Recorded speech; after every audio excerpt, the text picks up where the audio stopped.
We never went up 4.5% in 10 months, not that fast. And so here we are. So what is Powell doing? Well, he's given 5 speeches on the subject. I don't know why Wall Street doesn't listen, but he keeps trying. He said the same thing every time. He said, inflation is job one. We're just going after inflation. Believe us. There is going to be a recession. Unemployment is going to go up. There's going to be pain. I've never heard a Fed chairman use the word pain. He used it 5 times in one paragraph in the Jackson Hole speech. And that's what we're doing. And believe us when we say it. Now, how long will he raise rates? How quickly? And what's he trying to do?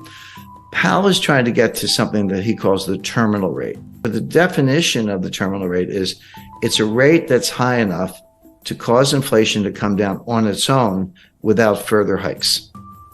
So we'll get to a level, and then inflation is coming down, by the way. In the last 5 months, it's gone from, in the U.S., it's gone from about 9% to 8.7, 8.2, 7.4, 7.1. So it is coming down. Having said that, the target is 2%, and 7.1 is still a far cry from 2. So he's not there, but he's making progress. Now, so here's I hate to use the word conundrum, but it kind of is. Wall Street's saying, you're done. You did it. Mission accomplished. Inflation is coming down. You got what you wanted. Give it time. Stop raising rates. You're going to kill the economy. But the Fed is saying, well, we actually don't know. We can't untangle it. Yes, inflation is coming down. That's objective. But is it coming down because we're still raising rates? Or is it coming down because we're at the terminal rate? Those are 2 different things. And right now, and this is what Powell's been saying, the Fed leans to the view that they're not at the terminal rate, that inflation is coming down because they're raising rates. They have not achieved the terminal rate. So my expectation is the Fed will raise interest rates 50 basis points on February 1st, and then probably 25 basis points in March. March 22nd is the Fed meeting after that. So those 75 plus the 450 we have now, that'll get you to 5.25. And even the more hawkish members think that that's probably the terminal rate. So Powell and the Fed have said, yeah, inflation's coming down, but it's because we're raising rates, not because we're at the terminal rate. We're going to get to the terminal rate, probably 2 more hikes, and then we'll pause. And then if we're right, we'll just let inflation come down on its own. And that may take a year. So all this stuff about the Fed pivot and cutting rates and all that stuff, I mean, the Fed's thinking mid 2024 before they do that.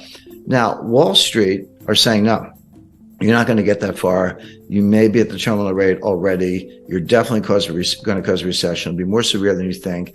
And rates are going to have to come down sooner than people expect. In other words, you've already achieved the terminal rate. You just don't know it. And you'll probably be the last to know. So with Wall Street, with the cheerleaders, sending that message, but with some serious market indicators, including yield curves, sending that message, why is Powell sticking to the game plan as I described it? And the answer goes back to 1980, believe it or not, and what's called the Volker Mistake. People forget that there was a recession in 1980.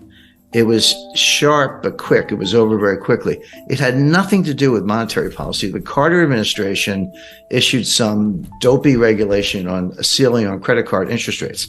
And the industry said, fine, we're just not going to lend anybody any money. The economy fell instantly, kind of like a smaller version of what happened in 2020 with the pandemic panic. And then they said, oh, sorry, just kidding. And then they took the ceiling off, and then things got back to normal. Now, this was a time when farmers around the country were driving front loaders and tractors to Washington, and they were circling the Fed building. And one guy drove his tractor up the steps of the Fed, and Volker was being burned in effigy. That all happened. So it was a little bit of pressure. And of course, Congress was up in arms and the White House was up in arms.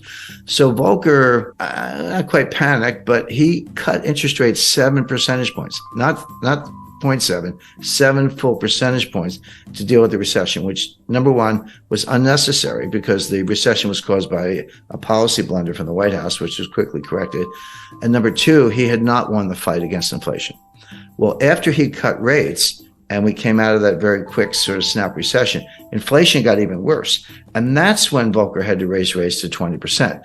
And Volker, in hindsight, and he said this in his last book just before he died, He said, we shouldn't have done that. We should have stuck to our inflation mission. So now Powell, remember, Powell's not an economist. He's a lawyer. So he kind of thinks like a lawyer. I can relate to that, looking at both sides. Powell does not want to be that guy. He does not want to be the guy who balks early and cuts rates, the famous Wall Street pivot, before the battle against inflation is won, because the outcome could be exactly what Volcker experienced, which is inflation wasn't done, doesn't go away, comes back stronger, and then you do have to destroy the economy, as we did in 1981-82. That was the worst recession. That was far worse than the little one in 1980. That was the worst since the Great Depression. We've managed to break that record several times since then, but at the time that was horrific. But Volcker and others have said that was a blunder he never should have done. So Powell does not want to give up the rate hikes too early because he does not want to repeat the Volcker mistake. He does not want to be that guy. And that's what's driving him, even as Wall Street screams, you're already there. So the question is, that's the lay of the land. There's the two competing sides. How does this play out? In my view, Powell probably is there. He probably is at something like a terminal rate. He probably doesn't have to raise interest rates anymore. He doesn't believe that himself. His models tell him otherwise because they're relying on the Phillips curve, which is junk science. I mean, the last time I looked at a Phillips curve, it was flat. At least where I went to school, curve was curved. This thing is flat. There is no correlation between unemployment and inflation. There just isn't. But the Fed thinks there is. So I always tell people, don't. If you want to forecast Fed policy and understand the Fed, don't think like a rational person. You have to think like the Fed. You have to get inside their heads or else you're going to get it wrong. So they're looking at unemployment, which is the lowest. The unemployment rate is the lowest since 1969. Well, if you believe in the Phillips curve, then that's a sure sign of inflation. As I say, even though it's coming down, it's still pretty high. So they think they have to keep fighting this fight. But here's what they're missing. Here's where it all falls down. Yeah, inflation as measured, CPI, PPI, personal consumption expenditure, core, non-core, year over year. There are like 20 different ways to measure it. It is coming down, but there are two sources of inflation. And it's going to sound obvious, but you got to separate them: the supply side and the demand side. They both result in price increases, but they have completely different dynamics. Supply side inflation is what we're seeing. It's what we saw in 1974 with the Arab oil embargo during the Arab-Israeli war when they cut us off from oil. And, you had to line up for gasoline. I lived through that. Bare shelves, and you couldn't get certain things. It wasn't that every supermarket shelf was bare the way it was in East Germany in the 1950s, but something was always missing. And that's still the case today. So, of course, prices went up and, people were trying to pay whatever they had to get what they needed. And energy prices were a big driver of that. So that feeds through as a form of inflation.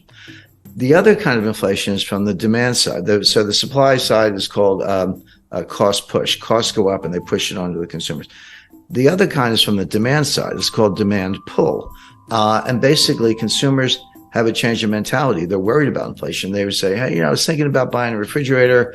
Gee, I better go buy it today because if I wait for 6 months, the price is going to go up. Or apply that to anything, a new dress, new suit of clothes, whatever. And so you're pulling demand forward and it's behavioral. And that will also drive prices up. But they're very different things. Now, cost push can morph into demand pull. That's what happened in the 70s. It started from the supply side. But by the late 70s, 80s, and Volcker, which we've just been talking about, it had tipped over into the demand side. That hasn't happened yet. We've had the supply side inflation, the cost push. It hasn't yet tipped into demand pull. It hasn't really affected consumer behavior that much in terms of people anticipating more inflation. It could, but it hasn't happened yet. Here's why that's an important distinction. Cost push inflation negates itself. The old saying that the cure for high oil prices is high oil prices because people can't afford it. Maybe if demand is inelastic, if you got to fill up your Ford F-150 truck with gasoline to take the kids to school or go to work. But if you're unemployed, you're not buying any gas because you're not leaving the house. So it tends to negate itself, whereas demand pull feeds on itself. Powell has not made that distinction. And if I'm right, and I think I am right, and the evidence backs that up, this inflation will come down, not because the Fed is raising interest rates, but because higher prices destroy demand all on their own. If I used to pay $75 to fill up my truck with gas, and now I have to pay $150, which is about right, I'll do it because I got to get to work, but that's $75.